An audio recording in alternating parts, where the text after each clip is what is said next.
Assalamualaikum warahmatullahi wabarakatuh. Alhamdulillahirrabbilalamin. Kembali lagi berjumpa dengan saya Agung Cahyono di acara Sodakoh Silaturahmi di bulan Ramadan bareng tokoh. Nah, kali ini saya akan bersilaturahmi dengan tokoh-tokoh yang lain. Dengan siapa saya akan bersilaturahmi hari ini? Yuk ikuti perjalanan saya. Tetap di Sodakoh Silaturahmi di bulan Ramadan bareng tokoh.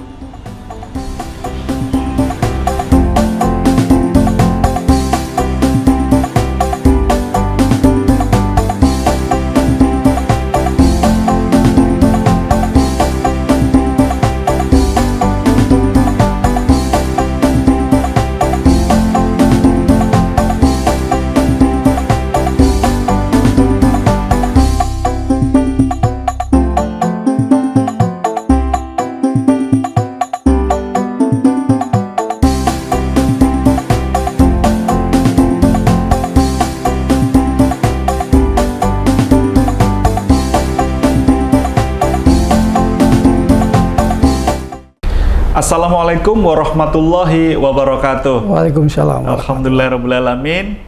Nah, kali ini saya sudah bersama dengan narasumber yang saya sebutkan tadi. Siapakah beliau? Beliau adalah Rektor Universitas Veteran Semarang atau IVET, Dr. Tri Laksono. Assalamualaikum. Waalaikumsalam. Pak Rektor. Pak Gung, Gimana kabarnya nih, Pak Rektor? Alhamdulillah sehat Ya. dan bahagia. Alhamdulillah. Terima kasih loh Pak Rektor. Ini sudah menerima IMTV dan kru untuk silaturahmi di Rektorat Unisvet ini, Pak. Sama-sama Pak Gung. Ya, ini karena acaranya adalah program acara Sodakoh Silaturahmi di bulan Ramadan bareng tokoh. Pak Rektor, ini kami juga mengucapkan selamat ulang tahun ini kepada Universitas Veteran yang keberapa, Pak? Keenam. Terima kasih. Keenam ini kan artinya kalau dalam bangku sekolah berarti masih TK atau sudah masuk SD ya? Anak usia TK dini. besar, PAUD. Iya, anak usia dini. Tapi paling tidak sudah terjun sejauh 6 tahun ini, kira-kira begitu. Apa catatan Pak Rektor ini, Pak? Selama menjabat sebagai Rektor Unisvet sejak 2022 ya? Iya. Terima kasih Pak Agung. Assalamualaikum warahmatullahi wabarakatuh. Sebetulnya perjalanan hari ulang tahun atau disnatalis ya, umumnya disnatalis yang ke-6 itu cukup panjang. Karena IVET ini dulunya adalah IKIP Veteran. IKIP Veteran? Ya, itu tahun sekitar 66-65. Berarti berdiri sejak tahun 66. Ya, jadi kalau kita memakai nama IKIP Veteran, sebenarnya kita sudah senior ya? Lansia. Iya. Jadi kalau itu pakai IKIP, tapi kalau pakai universitas kita masuk anak usia dini tadi, baru 6 tahun. Dulu historisnya kita punya 2 fakultas. 66 itu ya, tahun 66. Iya, karena kita memang merupakan perguruan tinggi swasta yang mencetak guru-guru. Jadi LPTK, Lembaga Pendidikan Keguruan, gitu ya. Lantas dengan berkembangnya dari LPTK IKIP Veteran, mulai tahun 2018 baru kita dapat SK untuk perubahan nama perguruan tingginya menjadi Universitas IVET. IVET itu sebenarnya kalau ya orang nakal itu mengatakan IKIP Veteran itu, kepanjangan IKIP Veteran. Padahal tidak ada itu. Tidak ada kepanjangannya. Tidak ada kepanjangan Universitas IVET. Untuk memudahkan masyarakat, oh ini IKIP Veteran. Karena brandingnya sudah ada, ya, 66. Dan kita sudah termasuk besar waktu IKIP Veteran itu, karena teman-teman dosen, tenaga edukatifnya, ya teman-teman yang dari UNES, yang sekarang namanya UNES, dulu namanya IKIP Negeri Semarang. Dengan didampingi oleh mereka, maka perkembangan cukup pesat. Oh, berarti dulu ibaratnya IKIP negerinya itu di UNES, IKIP swastanya di IKIP Veteran ini ya? Iya, di IKIP Veteran. Sampai itu 2018 kita berubah baju menjadi Universitas IVET. Yang dulu hanya 2 prodi dalam konteks rumah keguruan ya. Sekarang kita punya 5 fakultas, ada 24 prodi. Apa aja, Prof? Untuk fakultasnya yang baru itu Fakultas Agama Islam. Ada 2 prodi di sana, yaitu PAI dan PGMI. Ya. Dan kekhususannya mereka perkuliahannya memakai sarung. Oh iya? Iya. Berarti seperti di pondok pesantren iya, di pondok tradisional gitu ya? Di pondok. Lantas juga pakai jubah. Karena memang mahasiswa Fakultas Agama Islam ini rata-rata memang dari pondok semua. Ini dibebaskan atau memang kita menyesuaikan dengan budaya yang ada di pondok, sehingga mahasiswa itu nyaman ketika datang di sekolah, di kampus. Itu yang dari Fakultas Agama Islam. Lantas dari Fakultas Kesehatan kita juga punya 2 prodi, yaitu Adminkes, Administrasi Kesehatan, sama satunya lagi adalah Gizi. Ini nampaknya juga kebanyakan memang orang-orang atau mahasiswa yang memang dari rumah sakit yang belum sarjana terus didorong untuk kuliah lagi, ambil S1 di tempat kita. Jadi khasnya di situ. Maka untuk magang untuk teman-teman mahasiswa kesehatan ya di rumah sakit, di puskesmas, ya yang ada hubungannya dengan kesehatan. Lantas IKIP veteran menjadi universitas veteran, sebetulnya ada PTS lain yang menggabung ke kita. Namanya kolaborasi. Ya. Namanya ATP, Akademi Teknologi Perkapalan. Menjadi satu yang namanya Universitas IFET. Itu. Yang sekarang namanya Fakultas Maritim. Ya. Ada 4 prodi. Prodi yang lama kelistrikan kapal, mesin kapal, dan bangunan kapal. Semuanya teknik semua. Vokasi semua. Untuk minatnya di di tahun-tahun ini 2025 atau 2024 seperti apa, Prof? Ada pertumbuhan atau bagaimana untuk IFET ini? Ya. Karena perguruan tinggi kita itu perguruan tinggi yang unik, mungkin satu-satunya mungkin PTS yang punya keunikan. Gimana uniknya, Prof? Karena kita di 2 kaki, di 2 kementerian. Yang satu Kementerian Agama, yang satu Kementerian Ristek Dikti. Oh, kenapa bisa begitu? Iya, karena ada Fakultas Agama. Oh, yang tadi ya? Iya, ada Fakultas Agama. Keunikan kita di situ. Karena kita setelah dipegang saya dan sebelumnya rektor yang lama, memang punya misi bagaimana santri-santri yang ada di pondok itu, ya dia tidak hanya cerdas dalam ilmu agama, tapi cerdas dalam ilmu umum, kehidupan. Melanjutkan ini ya? Ya, betul. Maka kita bantu mereka untuk belajar ilmu di tempat kita. Nah, tadi saya sambung lagi, Pak Agung, terkait dengan Fakultas Maritim gitu. Jadi kalau panjangan tindak ke atas, itu ada Fakultas Maritim, ya isinya untuk praktek-praktek kapal itu. Nah, kerjasamanya kita sudah kemana-mana itu. Bahkan ada alumni yang ada di Abu Dhabi, ada yang di Jerman. Ini untuk melahirkan pelaut handal gitu ya? Betul. Lantas fakultas yang lama yaitu FKIP. Ya, senior ini ya. Makanya itu mencetak guru lah. Ya. Ada 6 prodi. Ya, ada bimbingan konseling, ada anak usia dini, ada sejarah, ada geografi, ada ekonomi, ada PPKN. Dan terakhir Fakultas Saintek, ada 9 prodi. Dan semuanya memang mengarah kepada teknologi. Ada PTIK, ada STI, ada bisnis digital, ada ilmu lingkungan, ada mesin, ada otomotif. Nah, kira-kira itu untuk perjalanan daripada Universitas IFET. Yang dulunya kita kecil fakultas dan kecil prodi, sekarang menjadi banyak. Selama Pak Rektor memimpin ini ada sesuatu yang mungkin sudah tercapai, sedang, atau yang akan tercapai? Ya, saya baru berjalan jadi rektor sekitar 2 tahun lebih. Apa yang sudah capaiannya, ya, Pak Prof? Capaiannya yang jelas prestasi ke bidang kemahasiswaan. Dulunya kita tidak pernah menyentuh internasional, tapi di era saya kemarin anak kita menang se-ASEAN. Apa itu? Voli. Ya. Oh, luar biasa. Ya, jadi kita voli pasir, kita juara di ajang kompetisi perguruan Di tinggi Indonesia? se-ASEAN. Di Indonesia? Di Indonesia, Oke. se-ASEAN. Lantas untuk internasional yang lain kita sudah mensupport anak-anak yang belajar di luar negeri. Yang terakhir ini insya Allah kita akan ke Amerika. Mahasiswa kita kirim ke Acara Amerika. apa, Bro? Ya semacam short course. Short Ya, course, ya. ya tapi memang dibiayai oleh pemerintah Amerika. Ya, Ya itu. ya, Sebelumnya ada Thailand, ada Malaysia, itu. ya, luar Kira-kira biasa. itu.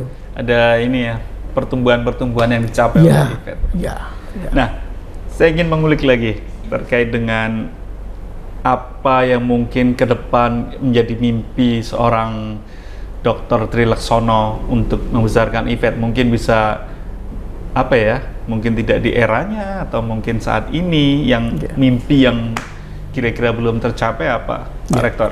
Ya, gini Pak Agung, sebetulnya saya itu alumni sini, Asli. asli.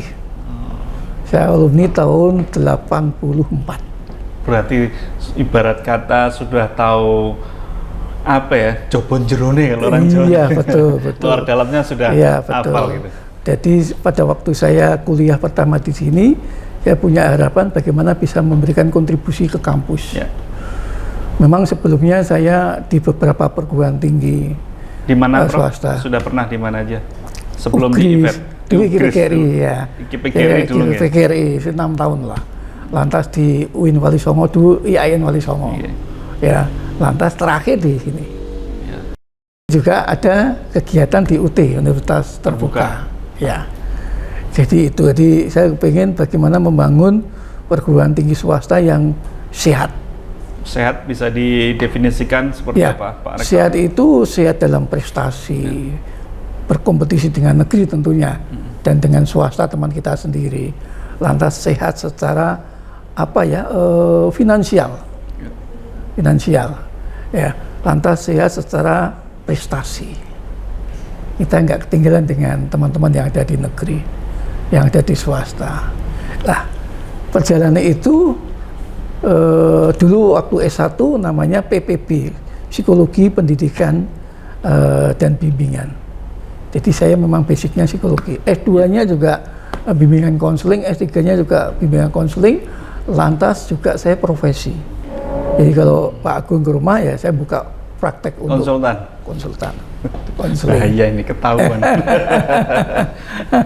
Ya, Prof. Jadi tadi bagaimana menciptakan mimpi sebagai kampus yang sehat atau kalau istilah kekinian nggak stunting gitu kan? Kira-kira. Kalau saya intinya ada 3 kata kunci bagaimana kita membangun suatu lembaga, ya, lembaga pendidikan. Yang pertama adalah ketika masuk di namanya lembaga pendidikan, nawaitunya harus ibadah. Karena lembaga pendidikan itu tidak mencari untung rugi, tapi bagaimana kita bisa membuat orang lain lebih bermanfaat. Amal jariah kira-kira begitu. Amal jariah. Di Bismillah, jadi teman-teman yang ada di IFET bisa tahu. Karena kita pun tidak, orientasinya tidak pada profit. Maka mungkin satu-satunya perguruan tinggi yang katakanlah tanda kutip murah gitu ya. Mungkin pilihannya di IFET. Iya. Akan kita punya banyak beasiswa yang membantu untuk kuliah tapi tidak membayar. Ini teman-teman kameramen kayaknya mau kuliah. mau Silakan, ada beasiswa loh di sini. Ada beasiswa, ada KIP, ada Pertamina, ada anak guru, ada anak polisi dan sebagainya. Nah, kira-kira itu. Jadi perjalanan itu memang cukup berat, tapi yang jelas kita nawar itu ibadah dulu. Ya, saya yakin kalau kita nawar itu dengan Bismillah atau ibadah, maka semuanya akan mendekat. Kebaikan-kebaikan itu akan mendekat. Ya. Yang kedua adalah kerja keras. Ya, kerja keras. Jadi tidak ada namanya orang yang bahagia, orang yang sukses tanpa kerja keras. Yang ketiga adalah elaborasi, kolaborasi. Eranya sekarang begitu. Iya, nggak ada orang hebat kalau tidak join dengan orang lain. Pasti. Ada Superman ya? Iya, tidak ada Superman. Kira-kira itu. Iya. Jadi konsep-konsep Baik, Pak Rektor, ukur ya. nanti kita lanjutkan, tapi kita harus jeda sejenak. Baik pemirsa, jangan kemana-mana, tetap di program acara Sodakoh Silaturahmi di bulan Ramadan bareng tokoh. Tetaplah di IMTV.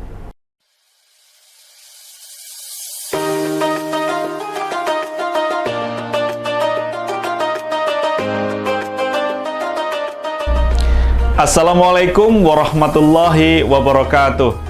Allahumma sholli ala Muhammad wa ala ali Muhammad. Marhaban ya Ramadan.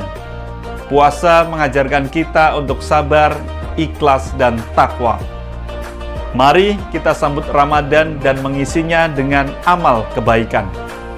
Segenap pimpinan IMTV dan kru IMTV mengucapkan selamat menunaikan ibadah puasa Ramadan 1446 Hijriah. Semoga amal ibadah kita semua diterima Allah Subhanahu wa taala. Wassalamualaikum warahmatullahi wabarakatuh.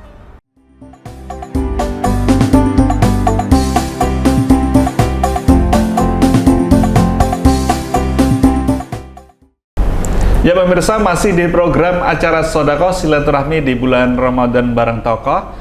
Dan kami ingatkan acara ini bisa Anda simak setiap hari insya Allah di bulan Ramadan jam 20.30 waktu Indonesia Barat hingga 21.30 waktu Indonesia Barat. Jika Anda ketinggalan bisa nonton di YouTube-nya IMTV Jawa Tengah. Dan saya lanjut ngobrol bareng tamu atau saya bersilaturahmi kali ini dengan tokoh yang satu ini, ya kan, episode kali ini dengan Pak Rektor IVET Universitas Veteran Semarang, dan beliau adalah Dr. Trilaksono Prihantoko. Benar ya, Pak ya? Ejaannya benar ya? Prihantoko. Prihan pakai D nggih? Ya, Doko. Prihandoko. Handoko ya. Prihandoko. Nah, beliau ini menggeluti bidang pendidikan atau boleh dibilang pakar pendidikan, spesialisnya adalah psikologi. Psikologi klinis atau konselor. Konselor, psikologi konselor. Jadi apa namanya? Bisa mengamati atau membaca perilaku, kira-kira begitu. Wah, ini berbahaya nih. Pak Rektor, ini saya menyambung pertanyaan yang tadi. Di bulan Ramadan seperti ini Pak Rektor, tadi sudah kita ulik soal Universitas Veteran Semarang ini. Jadi pertumbuhan dari tahun 66 kemudian hingga hari ini.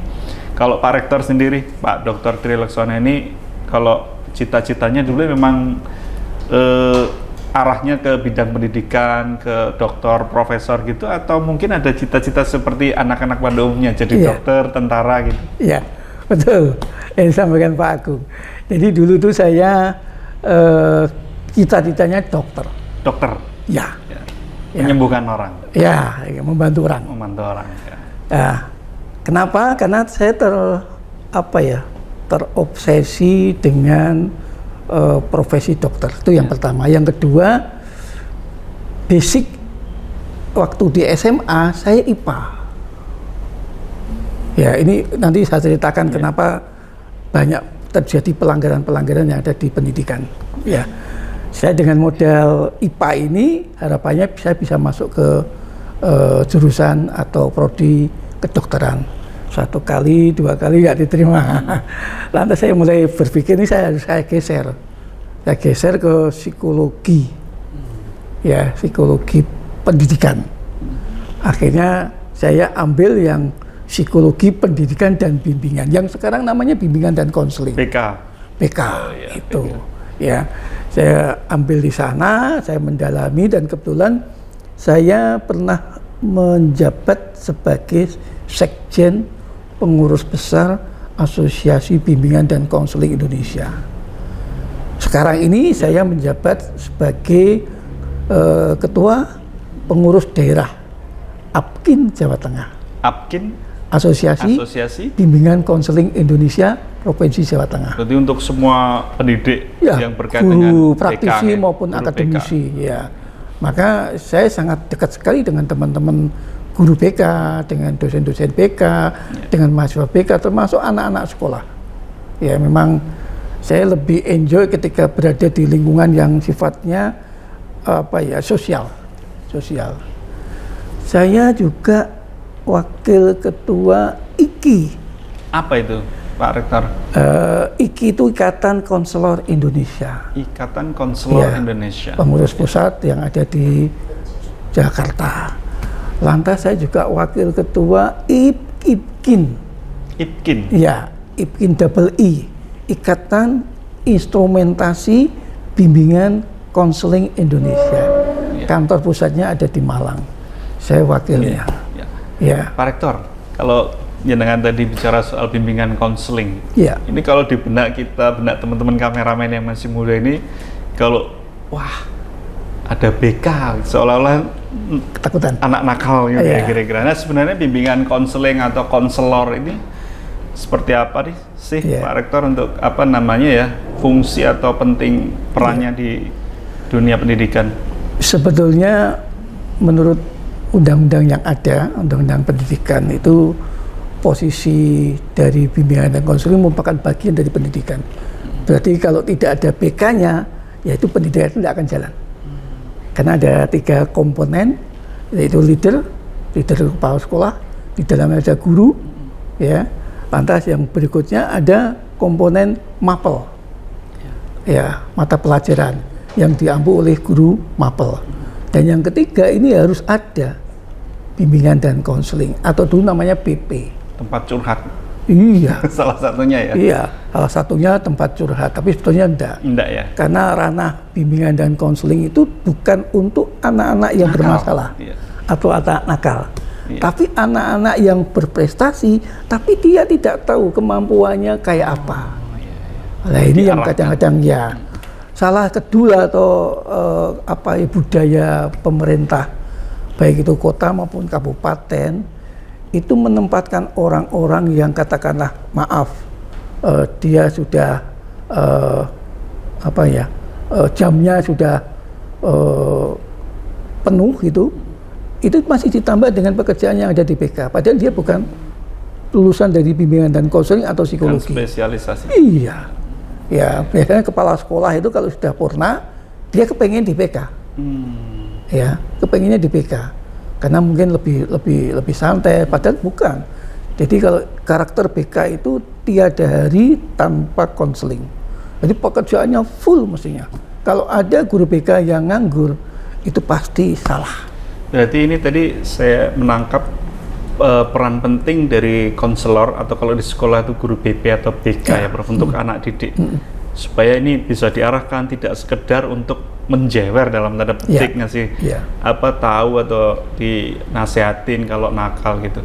Nah ini kalau Pak Rektor melihat hari ini gitu, kira-kira hari ini di media massa banyak muncul peristiwa atau kejadian tawuran yang notabene melibatkan adik-adik kita ini, adik-adik kita yang masih remaja, kemudian membawa senjata tajam, bahkan tak segan kadang melukai gitu. Pak Rektor atau Pak Dr. Trilaksono melihat fenomena ini dari kacamata konselor, dari kacamata psikologi, ini apa ini yang terjadi, Pak Rektor? Ya, di bimbingan konseling kita punya istilah namanya KTPS. Apa itu KTPS? KTPS itu klien itu anak tidak pernah salah. Tapi kalau fenomena yang sekarang itu banyak disorot anak itu menjadi tanda kutip yang disalahkan. ABG kira-kira Ya, gitu begitu.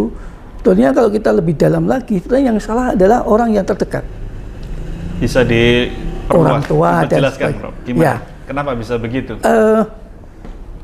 Pendidikan utama dan pertama itu ada di keluarga kecil. Keluarga kecil berarti ada di keluarga ayah dan bundanya. Saya pastikan anak-anak yang bermasalah pasti keluarga yang terdekat, yaitu orang tuanya atau ayah bundanya, pasti juga bermasalah, khususnya dalam mendampingi anak. Tidak jaminan orang yang kaya gitu anaknya benar sesuai dengan tuntutan. Apalagi ditambah dengan intervensi budaya, intervensi teknologi dan sebagainya. Dan saya melakukan semacam kajian-kajian 2025 dan 2026 puncaknya maaf kalau orang mengatakan kenakalan. Tapi sebenarnya anak tidak ada yang nakal. Nah, puncaknya permasalahan nanti ada kasus tawuran itu semakin meningkat. Nanti kita coba lagi. Kita lihat Pak Agung. Kasus tawuran meningkat, geng motor kreak ya meningkat. Nanti bully meningkat. Anak membunuh anak meningkat atau anak membunuh orang tua akan meningkat. Kalau tidak diantisipasi. Nah, ini menurut Pak Dr. Tri Laksono sebagai Ketua Ikatan salah satu pimpinan konselor, ada ini nggak apa metode? Ya. Metode yang mungkin praktis atau bisa dicoba barangkali untuk memberikan rem atau mengantisipasi peristiwa-peristiwa itu yang kerap terjadi hari-hari ini. Ya.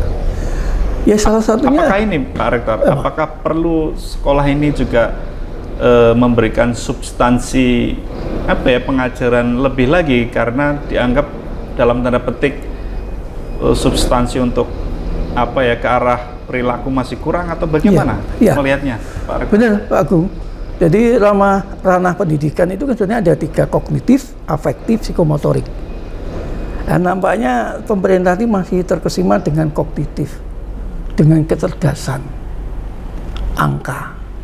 Jadi kalau rapotnya dapat 9, orang tua bangga sekali gitu.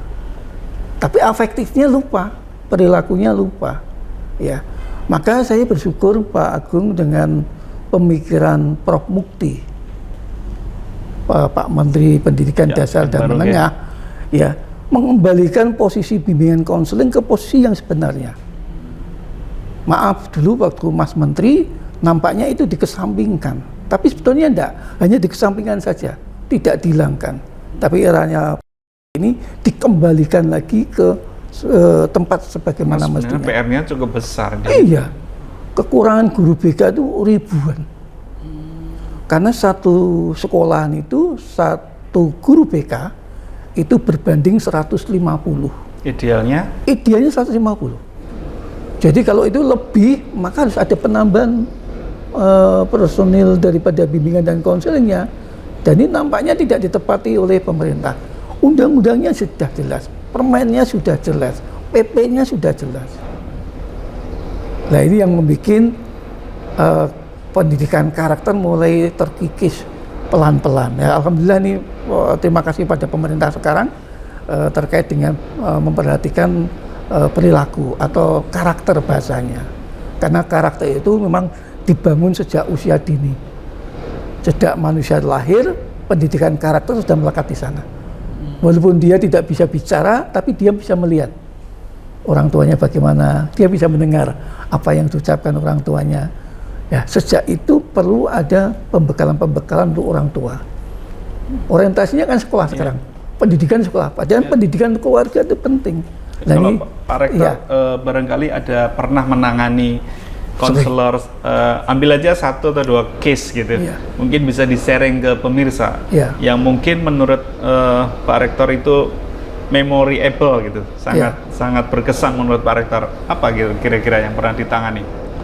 Saya pernah menangani waktu saya jadi praktisi ya. Saya jadi praktisi 17 tahun di sekolah swasta yang terkenal di Semarang. Saya mengungkap kasus anak hamil di luar nikah.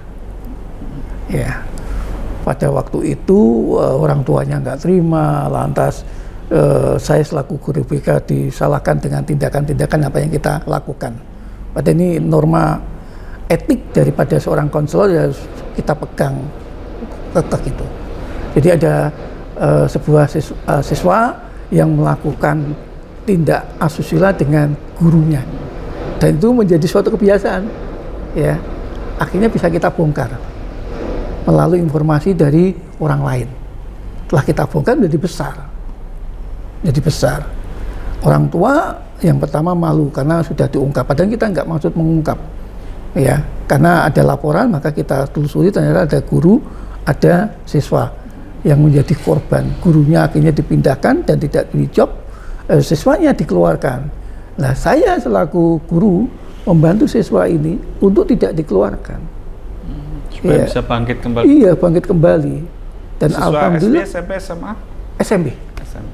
SMP. Dan sekarang yang bersangkutan seorang dokter. Nah, ketika saya sakit, saya ke dokter umum. Ketika harus saya menyelesaikan pembayaran, bilang adminnya, "Enggak usah Pak." No. Loh, kok enggak usah? Ibu yang memerintahkan untuk tidak membayar. Waktu itu apa yang Pak Rektor sarankan waktu memberikan konselor kepada sang siswa tadi? Ya, yang kata kuncinya bahwa namanya kehidupan itu pantang untuk mengeluh. Kalau bahasa saya, jangan banyak mengeluh, tapi banyaklah mengolah. Itu arti kehidupan. Jadi semakin kita banyak mengeluh, permasalahan kita semakin banyak. Maka kita harus memanage hidup kita. Ya. Maka Pak Menteri sekarang ada 7 kebiasaan anak Indonesia. Yang baru, ya, iya, dari bangun tidur sampai dia tidur lagi. Ya, nanti kita masuk ke sana. Iya. Pak Rektor, kita jeda sejenak. Iya. Baik pemirsa, seperti pesan Pak Rektor tadi, jangan banyak mengeluh. Nah, ini saatnya kita jeda dulu. Tetap di Sodakoh Silaturahmi di bulan Ramadan bareng Tokoh.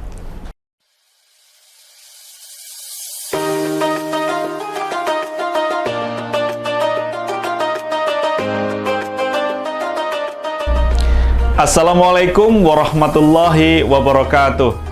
Allahumma sholli ala Muhammad wa ala ali Muhammad. Marhaban ya Ramadan. Puasa mengajarkan kita untuk sabar, ikhlas, dan takwa. Mari kita sambut Ramadan dan mengisinya dengan amal kebaikan. Segenap pimpinan IMTV dan kru IMTV mengucapkan selamat menunaikan ibadah puasa Ramadan 1446 Hijriah. Semoga amal ibadah kita semua diterima Allah Subhanahu wa taala. Wassalamualaikum warahmatullahi wabarakatuh.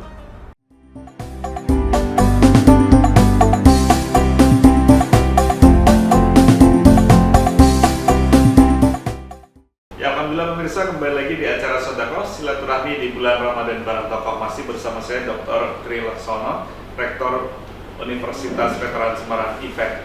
Prof, tadi kita menyambung yang tadi Profesor berpesan jangan banyak mengeluh, kira-kira begitu. Nah, ini tadi tantangan ke depan untuk dunia pendidikan, salah satunya selain karena fenomena yang yang hari ini marak tawuran dan macam-macam, kemudian ada yang pengalaman yang Pak Rektor sharing tadi soal hal-hal yang tak biasa gitu ya. Ada catatan lain nggak Pak Profesor untuk ke depan ini tantangannya seperti apa dengan kondisi yang teknologi semakin tidak terkendali, kira-kira begitu, semua bisa mengakses teknologi. Kalau berita hari ini kita simak pemerintahan Amerika akan menyetop TikTok atau apa itu di beredar di Amerika gitu kan. Nah, ini artinya mulai ada kewaspadaan ya. Kemudian ada negara-negara tetangga yang kemarin mengeluarkan isu akan membatasi pengguna medsos, dan hari ini Menteri Komdigi kalau tidak salah masih menelaah soal itu, apakah perlu sih pengguna medsos di Indonesia ini dibatasi. Nah, ini menurut Pak Rektor seperti apa ini Pak? Tantangannya. Ya, perkembangan teknologi itu suatu keharusan yang tidak bisa kita hindari. Ya, tidak bisa kita hindari. Seperti mengalir. Pada waktu dulu kita pernah mengenal TV. Kita dulu juga gejolaknya cukup tinggi, tapi dengan pengelolaan yang baik, kerjasama antara pemerintah, masyarakat dan sebagainya akan terjadi dengan penggunaan. Ya, bahkan dulu juga pernah kalau nonton TV dari jam sekian sampai jam sekian kan ada itu kan, ada aturan dari masyarakat. Ada aturan. Ya, jadi tidak boleh keluar dari rumah. Termasuk yang sekarang ini perkembangan teknologi AI itu cukup kuat. Kalau bahasa saya boleh menggunakan teknologi, tapi kita yang menguasai teknologi, bukan teknologi yang sekarang ini kan teknologi yang menguasai kita. Dari bangun tidur, ya, dari cari apa? Gadget, ya kan? Sampai tidur pun juga begitu. Nah, ini mengganggu pada kejiwaan seseorang. Kalau sudah terpengaruh jiwanya, maka perkembangan itu tidak tepat sasaran atau salah penggunaannya. Maka ada usulan dari teman-teman komisi, ya, termasuk pemerintah,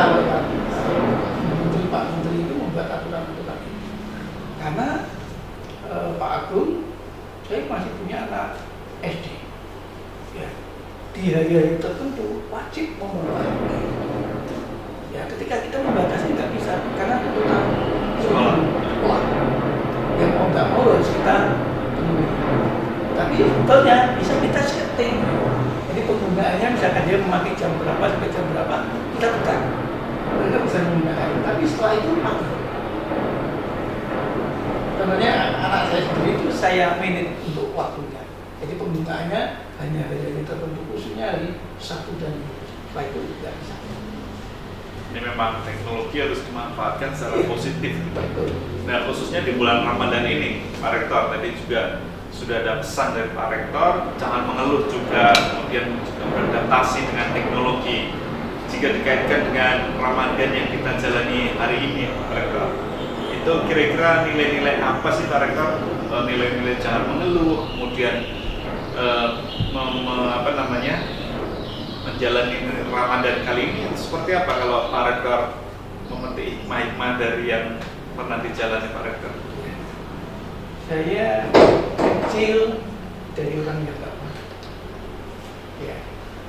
Saya mulai S1 pertama, S1 kedua, profesi S2, S3. Alhamdulillah usaha sendiri. Usaha sendiri seperti apa ini? Iya. Kalau boleh tahu. Karena memang orang tua saya orang sederhana, kan saya punya 5 bersaudara. Yang satu Bu Retno, Menteri Luar Negeri. Marsudi itu kakak saya yang pertama. Luar biasa. Saya berarti beruntung hari ini bisa bertemu dengan adik mantan Menteri Luar Negeri RI, Bu Retno Marsudi. Yang kedua kakak saya laki itu dulu pernah pegang di salah satu bank di Semarang dan sekarang sudah punah. Yang ketiga saya, yang keempat adik saya yang perempuan pramugari. Dia pernah pegang flagnya untuk udara. Jadi yang mengatur lalu lintas udara. Yang kelima adalah wirausaha. Mereka berlima ini ada disekolahkan sampai S1. Karena? Ya, karena memang keadaan. Karena sederhana sekali membuatnya. Yes. Maka S1 saya yang pertama, kedua, ketiga, keempat, dan seterusnya sampai selesai pendidikan S3. Itu karena kita bisa memiliki kehidupan kita. Kalau Pak Rektor sendiri seperti apa dulu fighting sejak? Jadi kalau kuliah ya sama seperti teman-teman yang lain.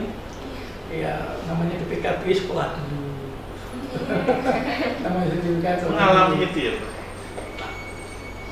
Saya dari pekerjaan yang terendah. Ya. Apa? Seperti apa? Satpam. Pernah menjalani juga? Pernah. Di masa-masa kuliah? Iya. Satpam kampus, lantas pernah juga menjadi orang yang melayani pabrik, ya, orang pabrik.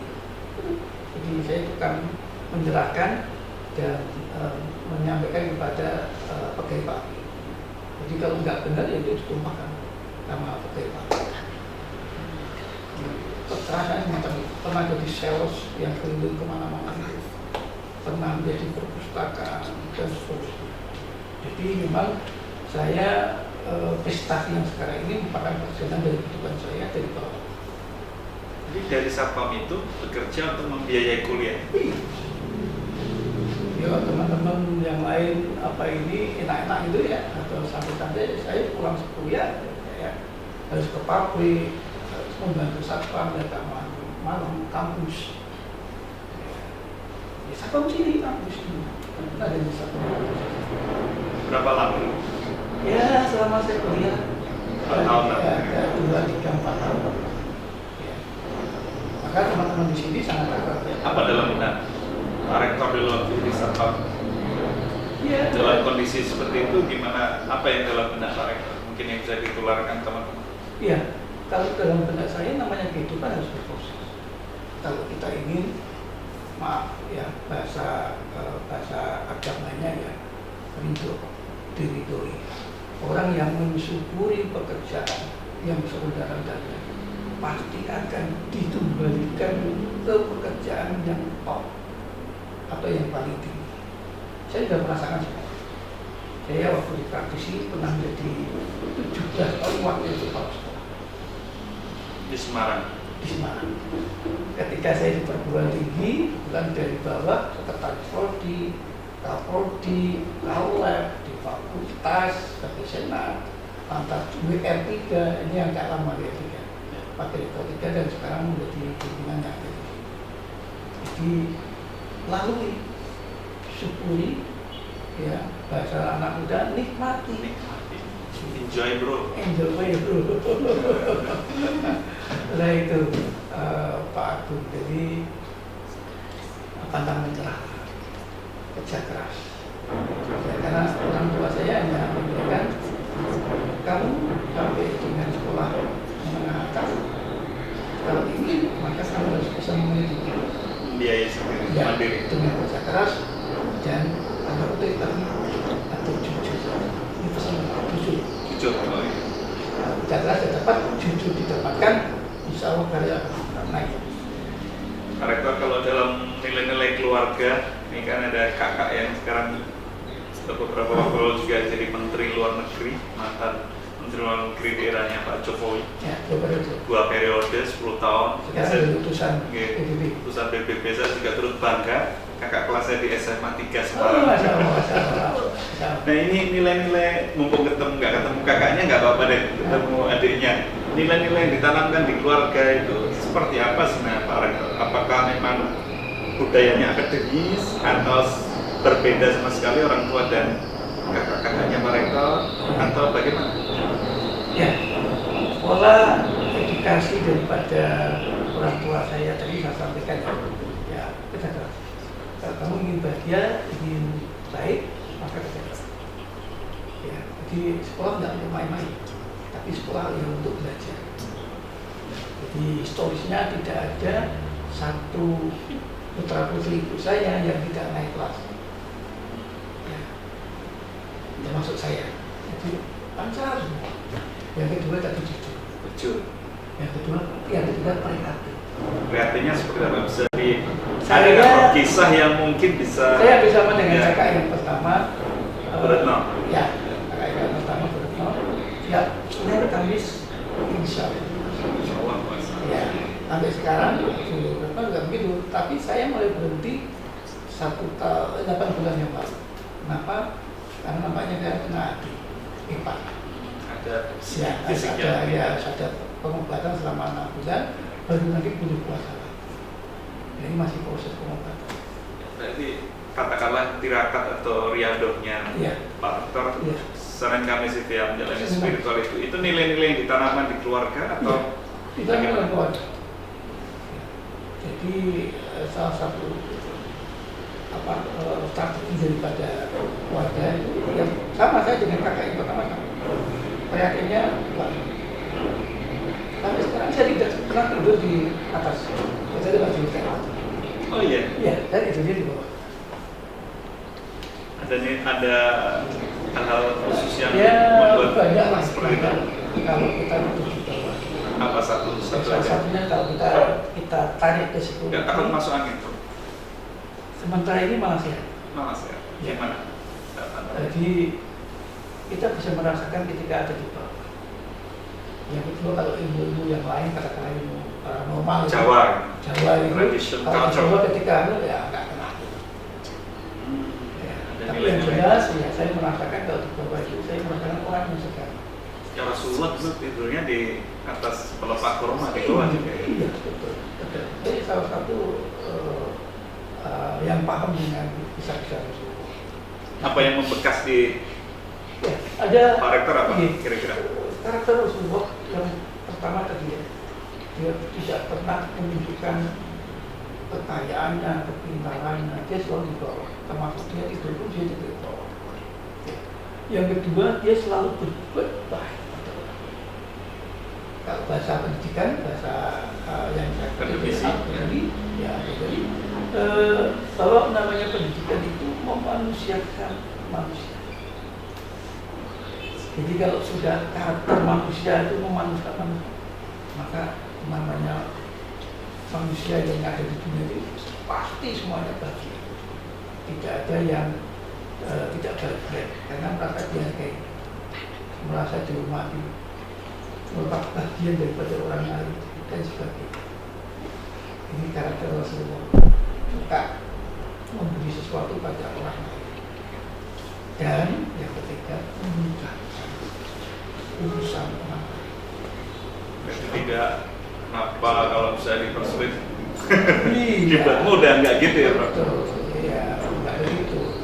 Jadi saya selalu bicara, maka saya di masyarakat, dari masyarakat yang bawah, saya pernah menduduki jabatan di sana. Dari sekretaris RT, seksi pembangunan, Pak RT, sekretaris RW, Pak RW, Pak Mir, dan sebagainya, itu sudah saya lalui semua. Karena saya ingin berbagi. Apa yang bisa saya lakukan, saya lakukan. Kalau nilai-nilai Ramadan di keluarganya Pak Rektor atau saat ini yang mungkin Pak Rektor jalani di bulan Ramadan, biasanya seperti apa, Pak Rektor? Kalau sekarang Ada ini yang khusus atau enggak? Nah, kalau sekarang memang satu di Semarang, satu di Amerika, satu di Jakarta, satu ada di Semarang lagi, nampaknya momen-momen yang bahagia dan momen-momen lebaran Bisa bertemu. bisa kumpul. Jadi kalau kumpul itu ramenya bukan main, ya karena sudah punya cicit, sudah punya itu ibu saya ini rame. Karena ibu saya ini alhamdulillah masih diberikan kesempatan untuk bersama dengan keluarga. Kayaknya 85. Tapi pendengaran, penglihatan masih sehat semua. Alhamdulillah, kalau bapak saya sudah lama meninggal. Jadi momen bahagia yang bisa kita berjuang itu. Tapi komunikasi walaupun jauh masih. Di momen lebaran ya kita fokuskan untuk menjalankan ibadah dalam bulan Ramadan. Ya, sholat tarawih, ya puasa itu masih puasa. Ya usia seperti masih puasa. Dan tidak pernah putus. Ya, atas kajian-kajian kita ikuti dan seterusnya. Ya seperti pada umumnya. Ya. Ramadan ini kan lebih mulia dari 1000 bulan kira-kira. Nah ini barangkali Pak Rektor, Pak Dr. Tri Laksana ini memiliki pesan-pesan di bulan Ramadan ini terhadap teman-teman Gen Z khususnya, atau generasi muda dan masyarakat Muslim pada umumnya. Iya, Pak Agung. Jadi bulan Ramadan itu bulan yang paling baik dan keluarnya hanya 1 kali dalam setahun. Maka apa yang kita lakukan dalam bulan-bulan itu harus berbeda dengan bulan-bulan yang biasa. Ditambah ibadahnya, ditambah berbagi dengan orang lain, sedekah, ya, berbuat dengan orang lain, ya, berbuat baik pada orang lain, dan sebagainya. Maka bobotnya harus berbeda dengan bulan-bulan biasa. Kalau kita posisinya masih dalam bulan-bulan biasa, kan siapa yang kita lakukan? Maka Ramadan tidak ada. Rugi ya? Ya, rugi. Satu-satunya di sini. Kita nunggu. Saya pun nunggu kapan Ramadan, kapan bisa bersama dengan keluarga malam dan bisa sharing, kapan kita bisa sholat berjamaah bersama anak istri, itu kebahagiaan sendiri. Kalau saya dari kan nggak mungkin. Ya, nggak mungkin. Tapi kalau Ramadan kita fokus. Jadi kira-kira itu Pak. Ya. Baik, terima kasih Dr. Tri Laksana, Rektor Universitas Veteran Semarang, atas waktunya dan sharing-sharingnya. Barangkali 1 jam masih kurang sebenarnya ya, masih ya di permukaan sama agak sedikit masuk gitu. Sebenarnya banyak yang perlu didalami tadi ya, terkait psikologi, terkait macam-macam lah terkait dunia pendidikan. Barangkali next time gitu Pak Rektor, untuk kita bisa ngobrol tentang insya Allah tentang pendidikan spesial untuk tentang edisi pendidikan. Kira-kira itu. Terima kasih sekali lagi Pak Rektor, sehat selalu. Amin. Dan insya Allah mudah-mudahan Ramadannya lancar. Amin. Baik pemirsa, demikian tadi edisi Sodakoh kali ini, silaturahmi di bulan Ramadan bareng tokoh. Jangan lupa saksikan setiap hari di IMTV channel 36 HF pukul 20.30 waktu Indonesia Barat hingga 21.30 waktu Indonesia Barat. Saya Agung Cahyono beserta kru yang bertugas pamit undur diri. Seperti hadis Nabi, jika ingin dipanjangkan umurnya dan dibukakan pintu rezekinya, maka sambunglah silaturahmi. Assalamualaikum warahmatullahi wabarakatuh. Selamat malam, sampai jumpa. Waalaikumsalam warahmatullahi wabarakatuh.